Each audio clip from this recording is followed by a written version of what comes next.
بسم اللہ الرحمن الرحیم۔ معزز ناظرین، پچھلی ویڈیو میں ہم نے بتایا کہ سلطان عبدالحمید ثانی نے کیسے نظام سلطنت میں اصلاحات کا انتظام کیا، کیسے کیسے ان پر مشکلات آئیں اور کیسے انہوں نے مسلمانوں سے متحد ہونے کی کوششیں کی، اور آج ہم ان کے بارے مزید بتائیں گے کہ سلطان عبدالحمید ثانی نے کیسے ریلوے کے منصوبے بنائے، ان کا فلسطین کے ساتھ کیسا رویہ تھا اور ان کا تصوف کے ساتھ کتنا تعلق تھا۔ آئیے جانتے ہیں اس ویڈیو میں۔ معزز ناظرین، اگر آپ نے اس ویڈیو کا پہلا پارٹ نہیں دیکھا تو ڈسکرپشن میں لنک کے ذریعے آپ اس کا پہلا حصہ دیکھ سکتے ہیں۔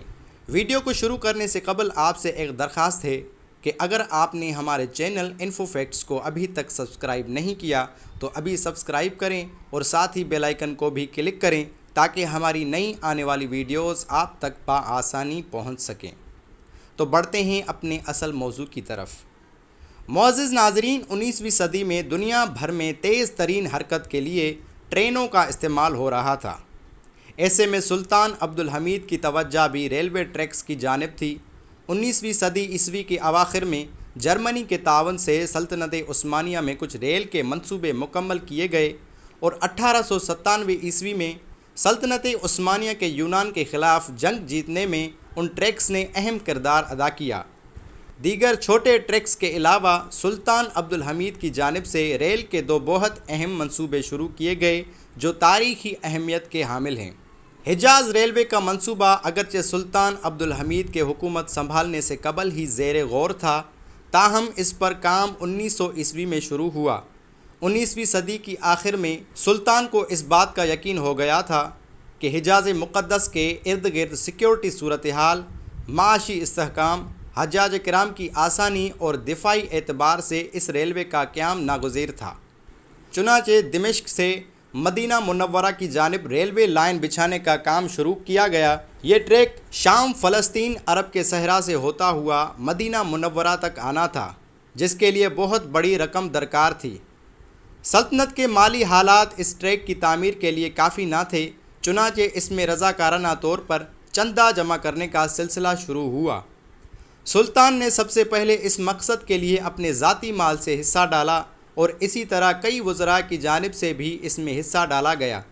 اس کے بعد عوامی سطح پر اور سلطنت عثمانیہ کے علاوہ دنیا بھر میں بسنے والے مسلمانوں کی جانب سے اس میں حصہ لیا گیا۔ یہ ریلوے مسلمانوں کے فنڈ سے تعمیر کی گئی اور مسلمان مزدور ہی اس کا حصہ بنے، اور یہ واحد ریلوے ٹریک تھا جس کا منصوبہ، تعمیر، ملکیت اور نظم و نسق سلطنت کی جانب سے کیا گیا تھا۔ برصغیر کے مسلمانوں نے بھی اس میں بڑھ چڑھ کے حصہ لیا اور ایران کے بادشاہ کی جانب سے بھی اس میں حصہ پیش کیا گیا، اگرچہ برصغیر کے حجاج کے لیے براہ راست اس کے استعمال کا امکان نہ تھا کیونکہ یہ ان کے روٹ میں نہیں آتی تھی۔ تاہم ان کی جانب سے اس میں بڑھ چڑھ کر حصہ لینا ایک جانب مسلم اتحاد اور سلطنت کے حق میں کاوش تھی، اور دوسری جانب برطانوی نو آبادیات کے خلاف بھی ایک قسم کا رد عمل تھا، کیونکہ اس وقت مسلمانوں کے لیے عالمی سطح پر نو آبادیاتی اور سامراجی نظام کے خلاف سلطنت عثمانیہ ہی سب سے بڑی اور مؤثر آواز تھی۔ ان تمام کاوشوں کے بعد 1908 عیسوی میں ریلوے کی تکمیل ہوئی اور پہلے سال 2.5 لاکھ مسافروں نے اس کے ذریعے سفر کیا۔ اس کے ذریعے اسلام کے بنیادی مراکز تک رسائی انتہائی آسانی سے ممکن ہوئی۔ تاہم سلطان عبدالحمید کے سبک دوش ہونے کے بعد مکہ مکرمہ تک اس کی توسیع نہ ہو سکی۔ بغداد ریلوے 19ویں صدی میں سلطنت عثمانیہ اور اس وقت کی ابھرتی عالمی طاقت جرمنی کے مابین جرمنی کے شہر برلن تا بغداد 1600 کلومیٹر طویل بغداد ریلوے کے نام سے ریل ٹریک بچھانے کا منصوبہ بنایا گیا، جس پر 1903 عیسوی میں کام شروع ہوا۔ یہ ریل ٹریک اس دور کے تناظر میں انتہائی اہم تھا کیونکہ اس وقت یورپ تا ایشیا اور مشرقی افریقہ کی زیادہ تر بحری تجارت پر برطانیہ اور فرانس کی اجارہ داری تھی، اور مختلف اہم تجارتی شاہراہوں کے ساتھ ساتھ انتہائی اہم نہر سوئز برطانوی کنٹرول میں تھی۔ ساتھ ہی ساتھ سلطنت عثمانیہ قرضوں کے بوجھ تلے دبی تھی اور اس کے روس کے ساتھ تعلقات بھی کشیدہ تھے۔ اس سارے تناظر میں اس ریل ٹریک کی تعمیر سے نہ صرف سلطنت عثمانیہ کی معاشی و دفاعی حالت بہتر ہو جاتی بلکہ جرمنی کو خلیج فارس تک بآسانی رسائی حاصل ہو جاتی۔ اور بحری راستوں پر موجود برطانیہ اور فرانس کی اجارہ داری میں کمی آ جاتی۔ چنانچہ یہ مجوزہ ریل ٹریک تجارت و معیشت کے ساتھ ساتھ دفاعی نقطہ نظر سے بھی خاصی اہمیت اختیار کر گیا تھا۔ اس وقت سلطنت عثمانیہ میں دیگر معدنی وسائل کے علاوہ پیٹرولیم کے ذخائر کی رپورٹس بھی سامنے آئی تھیں اور ان پر کام جاری تھا، مگر اس وقت کے موجود انفراسٹرکچر کے ساتھ عالمی منڈی میں اس کی سپلائی مناسب ریٹ پر ممکن نہ تھی۔ اس حوالے سے بھی یہ ریل ٹریک اہمیت رکھتا تھا۔ اس ریل ٹریک کی تیاری 1903 میں شروع ہوئی، تاہم فنڈز کی کمی اور دیگر فنی مسائل کی وجہ سے اس کی تکمیل تاخیر کا شکار رہی۔ بعد ازاں پہلی جنگ عظیم کے بعد یہ منصوبہ سست روی کا شکار ہوا اور پھر 1940 میں تکمیل تک پہنچا، یعنی جب سلطنت عثمانیہ ٹوٹ چکی تھی اور مسلم دنیا بھی مختلف ممالک میں تقسیم ہو گئی تھی۔ یہ منصوبہ بھی سلطان عبدالحمید کی دور اندیشی اور ترقی پسندانہ پالیسیوں کا منہ بولتا ثبوت ہے۔ مسئلہ فلسطین اور سلطان عبدالحمید ثانی۔ سلطان عبدالحمید ثانی کا نام تاریخ میں مسئلہ فلسطین کے حوالے سے بھی ہمیشہ یاد رکھا جائے گا۔ 19ویں صدی میں سلطنت عثمانیہ کے دیگر علاقوں کے ساتھ ساتھ عیسائیت، اسلام اور یہودی تینوں مذاہب کے لیے اہم سرزمین فلسطین میں بھی برطانیہ اپنے قدم جمانے کی کوششوں میں مصروف تھا۔ 1800 میں مصر پر قبضہ کے بعد نہر سوئز بھی برطانوی کنٹرول میں تھی اور اس کی مشرق وسطیٰ میں دلچسپی اور مداخلت بڑھ رہی تھی۔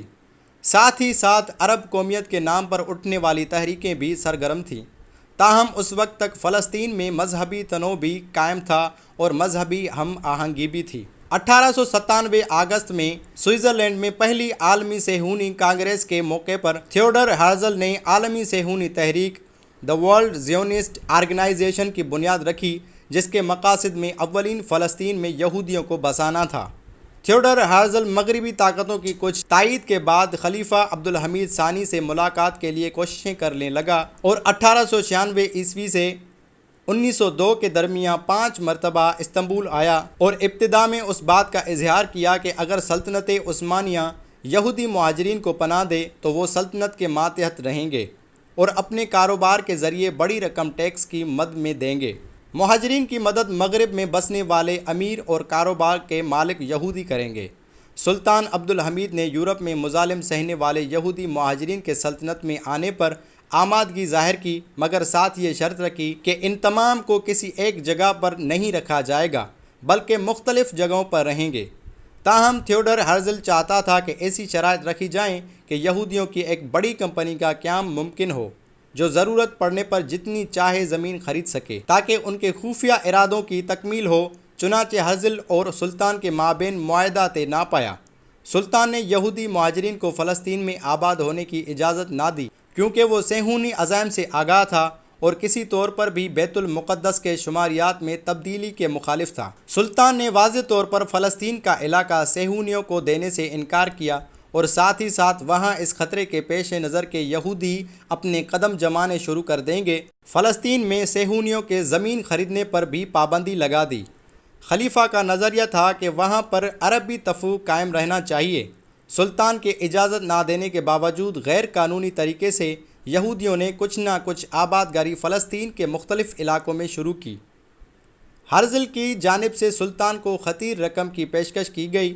اس وقت سلطنت عثمانیہ معاشی بحران کا شکار تھی اور قرضوں کے بوجھ تلے دبی تھی، اور بڑی رقم کی پیشکش اس کی معاشی صورتحال میں بہتری اور قرضوں کی ادائیگی کے لیے بڑی اہمیت رکھتی تھی، اور سلطان کی اولین ترجیحات میں سے ایک سلطنت کی معاشی حالت کو بہتر کرنا بھی تھا۔ مگر سلطان عبدالحمید ثانی نے صہیونیوں کے عزائم بھانپتے ہوئے اس پیشکش کو رد کر دیا اور کہا، میں زمین کا 1 فٹ ٹکڑا بھی نہیں بیچ سکتا کیونکہ یہ میری نہیں بلکہ عوام کی ملکیت ہے۔ میری رعایا نے یہ سلطنت اپنے خون سے حاصل کی ہے اور خون ہی سے اس کی آبیاری کی ہے۔ اس سے پہلے کہ ہم اسے اپنے ہاتھ سے جانے دیں، ہم دوبارہ اسے اپنے خون سے ڈھانپ لیں گے۔ معزز ناظرین، اسرائیل کے قیام کے منصوبہ میں رکاوٹ ہونا سلطنت عثمانیہ کے زوال کے پس منظر میں انتہائی اہمیت کی حامل ہے، کیونکہ سلطان عبدالحمید ثانی کے سبق دوش ہونے کے کچھ عرصہ بعد فلسطین میں یہودیوں کی آبادگاری تیز ہوئی اور پھر بلفور ڈیکلیریشن اور اس کے بعد دوسری جنگ عظیم تک تمام تر ہونے والی تبدیلیاں اسرائیل کے قیام کی راہ میں حائل رکاوٹیں دور کرتی چلی گئیں۔